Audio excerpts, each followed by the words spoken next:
It doesn't make sense to me. I have no idea what they're thinking. But most of the people we've actually run into are so insanely aggressive. Why did we even move here? 1, 2, 3, funk it.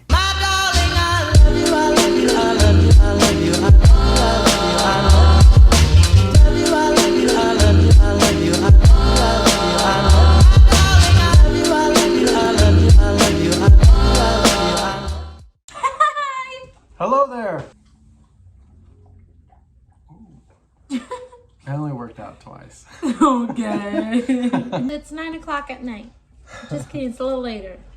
Yeah. And yes, we just went to go get iced coffee. So today we're going to be talking about our first impressions in Houston because we've lived here since the end of September. Mm-hmm.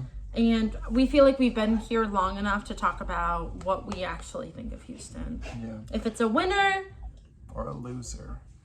Yeah. So it's been about 5 months. There's some things that we like. There's other things that we don't like so much. One of the first things that come to mind is food. They have really delicious food here. Amazing food here. There's so many different places to try, but there have been a handful of places that we really liked. One of them is Buc-ee's. It's like it's like a gas station.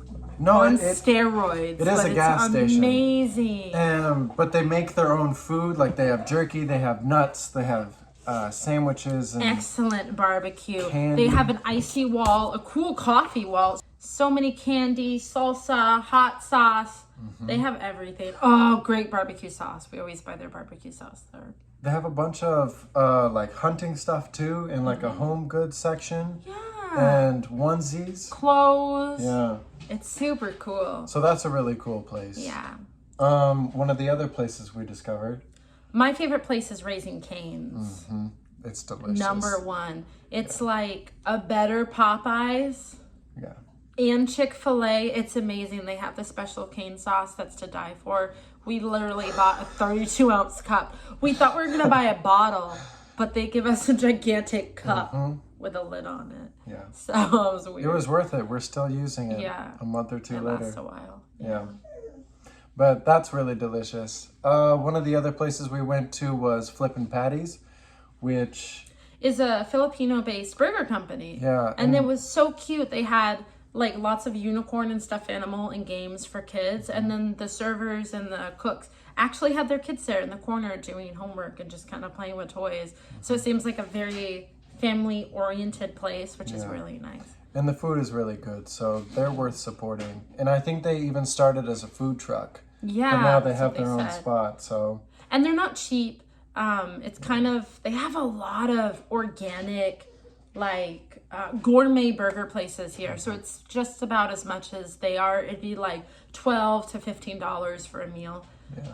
But every once in a while, they're Treat delicious. Yourself. Yeah, and support small businesses. Yeah. One of the other good things about being in Texas is the coffee. So good. Oh my goodness, they have really good coffee. And pretty affordable too. Yeah. These small places are always way cheaper than if you go to Starbucks. Yeah, you pay like $4 for this, and it's really strong, delicious coffee. But at Starbucks, it's going to be $6 or whatever. The iced caramel macchiato with extra caramel drizzle and sweet cream foam is like a $7 drink, depending on what size you get. Yeah. That's not worth it. No. That's awful. No. Even though I work for Starbucks and I love Starbucks, it's an amazing company, but it's too expensive. I agree. So, one of the not so good things about being in Texas, and I don't know if all of Texas is like this or if it's just a Houston thing, but it's something that really bothers me. It drives them crazy. Yeah. The drivers. The drivers are absolutely terrible here. I've never heard Austin use so much vulgarity in my entire life when we drive. I didn't know he swore that much. It doesn't make sense to me. I have no idea what they're thinking. It's got the worst drivers I've ever seen. And I've been many places by this point in my life. All over the world. All over the world. But something about here, they're just so awful. Like they'll speed past you and then they get in front of you and then they slow down to like 15 under the speed limit. Or yesterday I was driving home and I'm in touch and go traffic, and I'm like, oh God, there must be an accident. No, I eventually sped around all the cars, and the whole reason we were touch and go is because everyone had decided they wanted 5 car lengths between them and the other car.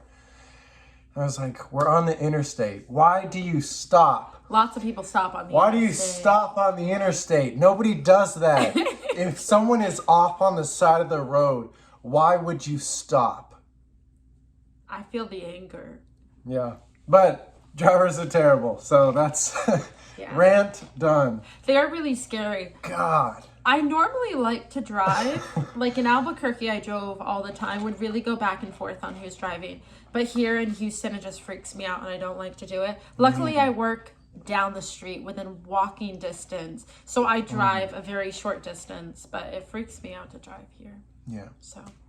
Thanks, Texas. Just, Thanks, Texas. just kidding. So the next one is people. This can be a pro and a con. So you hear Southern hospitality and how friendly people really are, and that's some people are like that. You meet them and they're just the sweetest people you'll ever meet. But most of the people we've actually run into are so insanely aggressive and mean. Yeah. I shouldn't say most. Is it most? Or is it more half and half? I don't know. Maybe we've just run into the wrong people, but a lot of people do seem mean or standoffish, and they're not nice. Maybe it's also because I work in customer service, but I've never been treated so horribly. I've worked with kids for so many years, and this is the first time I have a customer service-based job since I graduated high school, which is a little while ago.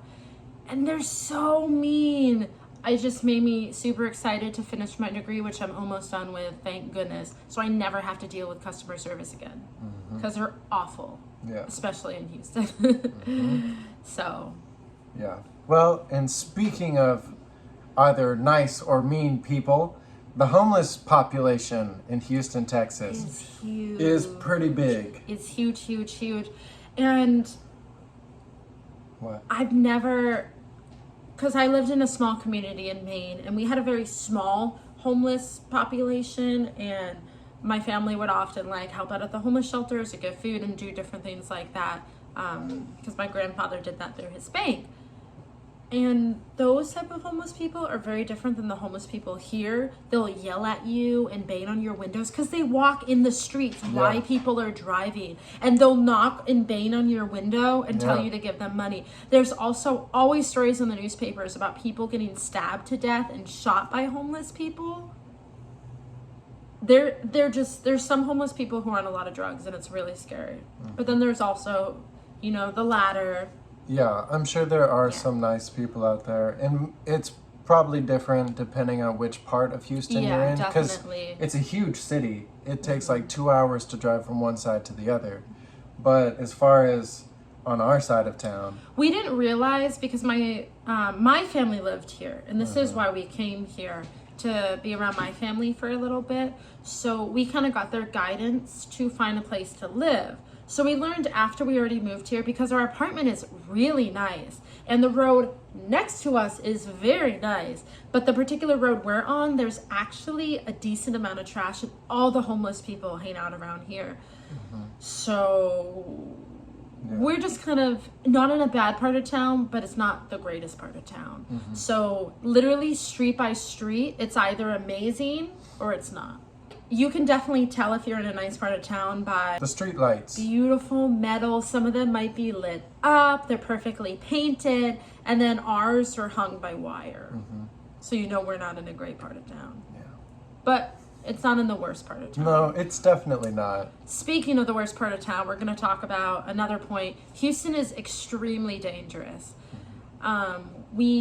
When we researched this when we first went online, and it said it depends on the part of town that you live in, which is true. But if you watch the news and you read statistics online, back in December, I saw in the news that the average amount of murders each week were 7 murders a week. So that's literally 1 murder per day. Or was it 8 murders? I don't remember. It's a number that shouldn't be that high either way, and that's really scary. There's a lot of car theft here. So right now, our apartment complex is having trouble with people breaking into cars and smashing windows. When I left this morning for work, there were 2 cars in front of the gate that their windows had been smashed in.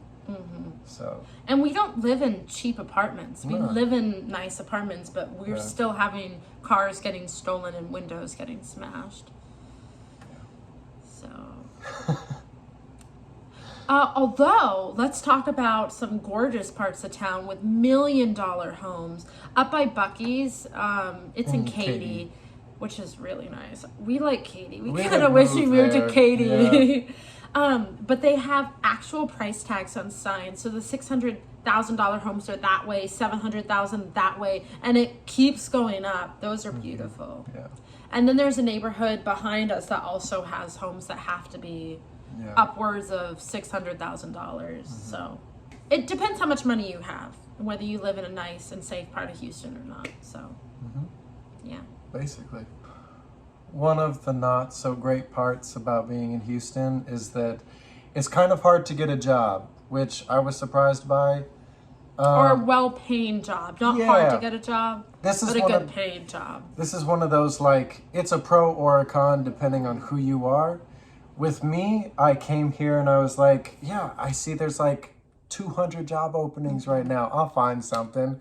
But then the first month passed and I was like, oh boy. So that was a little bothersome. But I had a couple job offers. She had some job offers. I was frustrated. But... I just didn't like her. She offered to pay me. Yeah. So I ended up getting a job at Amazon, and that's cool. That's fine. You should make a video about your experience getting a job at Amazon. I will. That would be entertaining. I wrote that down It's today. interesting. So I would like to do that video. And so I got the job at Amazon, and I like it there. It's pretty decent. But something that I've noticed, and it might be different depending on what your career is or what your job is, but it seems really hard to get full-time because every one of my coworkers, if they're not going to school, they have 2 jobs. So that seems to be the normal here. Yeah, when I first moved here, I applied to jobs that involved children because that's what I like to do. They wouldn't offer me more than 20 hours, so I didn't do those. I got offered a job from Whole Foods. They offered me 0 to 29 hours, so didn't take that. Then I got a job at Target, in the Starbucks in Target, and I thought, oh, great, I'll get full-time there. Don't get full-time there. I get between 25 and 30 hours. And same thing if I worked at a standalone Starbucks, 20 hours. So it's just a bummer. Because if we want to be making 40 hours so we can pay our bills, we're never going to see each other. We're going to have to go to one job and then go to another job, which we can't do because we have our baby boy, our puppy. So it's unfortunate. Yeah, it just seems a little hard to get full-time. Now, if you have a college degree, it might be easier. If you're an engineer or whatever, and you work a 9 to 5, then this might not even apply to you. But for us regular folk, it's a little harder. You know what I'm saying? Yeah. And we like to live life. Yeah. We work to live. We don't live to work. So we really enjoy spending time with each other. So the 20 or 25 hours we get a week is fine. For now. But sometimes it would be nice to have a little extra money so we could live more. Yeah. And it's only okay right now. He doesn't have a lot of bills. He could even do a video about this. He's so good at budgeting and just not paying a lot of money a month. I, on the other hand, have a ton of bills because before the pandemic, I made a lot of money with my job. Now that I lost that job, I'm working minimum wage jobs and my bills are not based off of minimum wage work. So my mom helps me out. So I can afford my life right now with what I'm making because my mom's helping me out with certain bills. So, which is nice. Broken happy. Mom still loves me. So let's talk about the weather. I love the weather here. I've lived in the East Coast and the West Coast, and this is actually my favorite weather that I've ever been in the United States. Hands down. Yeah, because we haven't experienced yet the insane humidity that we've been told about, because we got here in September, which it was still pretty humid, but it wasn't too bad. And then it rains pretty frequently, but it doesn't rain every day. It's hot in the winter. We're going through a weird cold spell right now, which apparently they haven't had. Snow. Yeah, and it hasn't snowed in Texas apparently in about 3 years, so that's cool. So you really get the best of both worlds. It's cold right now, but then next week it's supposed to be back in the 70s. So shorts weather. Weather is amazing. I love it. Yeah. Yeah. No, the weather is super nice. I was wearing shorts all through December. Yeah. And January. And his cutoffs. He's a big fan of cutoffs. I am. Yeah. But this week is a little different, so maybe there will be snow. Fingers hopefully. crossed. I love sweater weather, so Exactly. When it happens once a year, I'm fine with that. Yeah. Yeah. Oh, maybe we'll have snow for Valentine's Day. What a miracle. Everything's open! In Texas, everything's open. In Texas. Which is nice. Because we lived in New Mexico before this. Which is still shut down. Those poor businesses. Yeah. So we came here. We started going to the movie theater. We go out and sit down, have dinner. Yep. We Loved go play it. ping pong and pool. Little ping pong. And a little ping pong. Yeah. Everything's open. Yeah. So that's really nice. All right. Well, that's our short, or maybe it's not short. We'll find out when we edit the video about our first impressions of what we think of Houston. And who knows, it might change in another 5 months. We'll let you know in the summer.